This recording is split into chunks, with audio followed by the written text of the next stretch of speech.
নিতে হবে।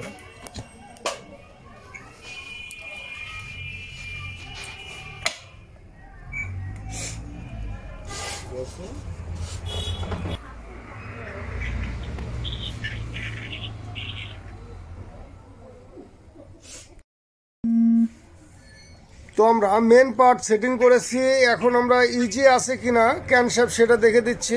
ক্যানশেপটা কিন্তু এরকম ইজি থাকতে হবে, একদম ফ্রি। তো আমরা কাউন্টার প্রিমিয়ামটা সেটিং করে দিলাম।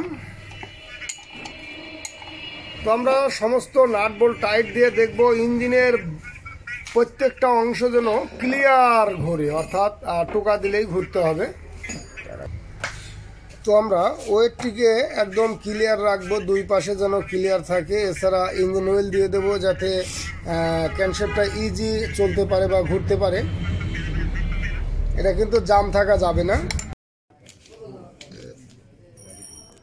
গিয়ার শিফটিং চেক করছি, 1 2 নিউট্রাল করতেছি। এখানে যদি শিফটিং এ প্রবলেম হয় তাহলে কিন্তু আমাদের আবার দেখতে হবে। সো এখন আমরা এদিকে গিয়ার কিন্তু শিফটিং খুব সুন্দর হচ্ছে। আমরা এখন কিকার পিনিয়ামটাকে এখানে সেট আপ করে দেব। কিকার পিনিয়ামটাকে সেট আপ করার জন্য আগে কিকার পিনিয়ামটাকে ঢোকায় নেওয়া লাগবে।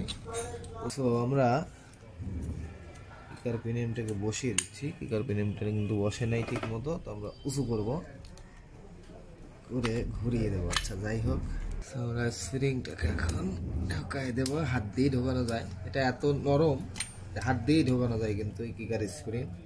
আমরা কিন্তু নিচের পিনিয়ামটাকে দেখে নেব যে একদম ফ্রি আছে কিনা, কোনো সমস্যা নেই। আচ্ছা, সো এখন আমরা কিকার কিক দিয়ে দেখবো কতটুকুর মধ্যে কিক করছে। এটাই দরকার। এটা হাফ কিকে স্টার্ট হবে। যদি এইভাবে আমরা রাখি তাহলে গাড়ি কিন্তু হাফ কিকে, মানে ছোঁয়া দিলেই স্টার্ট হয়ে যাবে, ছোঁয়া দিলেই স্টার্ট হয়ে যাবে। এবং ঠিক পজিশনে চলে আসলে কিন্তু এটা একদম ক্লিয়ার আছে। আমরা আমাদের ব্যালেন্স এবং ক্লাচ বাটির দিকে যাব। সো এটার ক্লাচ বাটি কিন্তু অনেক সুন্দর আছে এবং ব্যালেন্সও এর সাথে সাথে অনেক ভালো আছে। মানে এই সেটআপের সাথে ব্যালেন্স কিন্তু সুন্দর আছে। বাট এখানে একটা ভুল আছে যেটা আমরা সংশোধন করব। সেটা হলো ব্যালেন্সের পিনিয়াম কিন্তু উল্টাপাল্টা। দেখুন এটা লাইনে নেই, ওইটা একদিকে আছে এটা একদিকে আছে। তো আমরা এটা সোজা করে দেবো এবং এর যে মাউন্টেন দেখুন, মাউন্টেনটা কিন্তু গজে, এই মাউন্টেনের গজাটা আমরা ঠিক করে দেব। সো আমরা এখন ব্যালেন্সে পজিশন মতো দিয়ে তারপরে কিন্তু লাগাবো। তো এটার পজিশন এইদিকে যদি দেন তাহলে হবে না, এদিকে দিতে হবে। তো এটা হলো দেয়ার প্যাচ চলে গেল এবং পিছনেও দেয়ার প্যাচ। ওকে, ক্লিয়ার। এখন এটাকে আমরা পজিশন মতো রাখবো, রাখি, ঠিক আছে। এবং এটা টপে রাখলাম, ঠিক আছে। এইবার আমরা ক্লাচ বাটিটা আছে, ক্লাচ বাটিটাকে ঢুকিয়ে দেব। তার আগে আমরা ক্লাচ বাটির কিছু জায়গায় ময়লা দেখছি যেগুলো আগে দেখা যায় না, এই ময়লাগুলো আমরা পরিষ্কার করে নেব। সো আমরা ক্লাচ বাটিটাকে পরিষ্কার করে নিলাম। এখন আমরা এটাকে পজিশন মতো দেব। এই জায়গাটায় আমাদের খেয়াল রাখতে হবে ওয়েটের মার্ক এবং ক্র্যানশ্যাফটের মার্ক। আচ্ছা, এইভাবে আমরা দিলাম, তাই না? এখন এখানে আমাদের নিচে দেখতে হবে এই পিনিয়ামটা।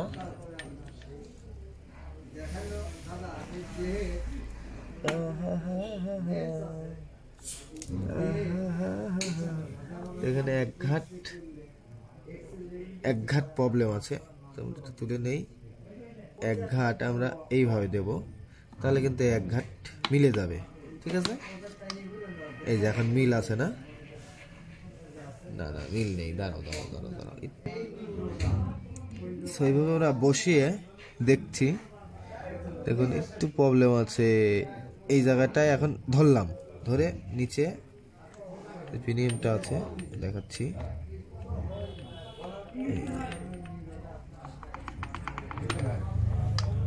একটু প্রবলেম হবে, প্রথমে পিনিয়ামটা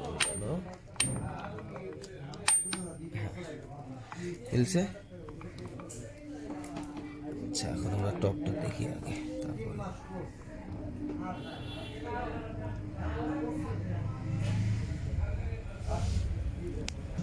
আমরা একদম ঢুকিয়ে দিলাম। এই যে এখন কিন্তু টাইমিং মার্কটা ঠিক আছে, অর্থাৎ ক্র্যানশেপের মার্ক এবং ওয়েটের মার্ক ঠিক আছে। তো আমরা এখন ব্যালেন্সটাকে ছেড়ে দেব, ছেড়ে দিলাম। এখন ঘুরিয়ে দেখে নেব।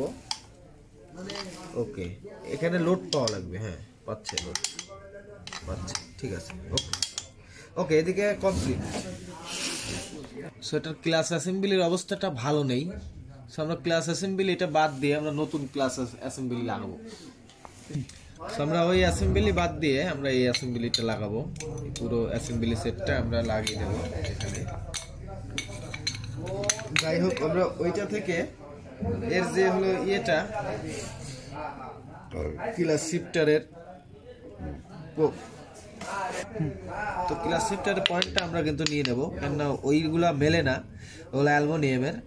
আর আমরা এটা দিয়ে দেবো অরিজিনাল।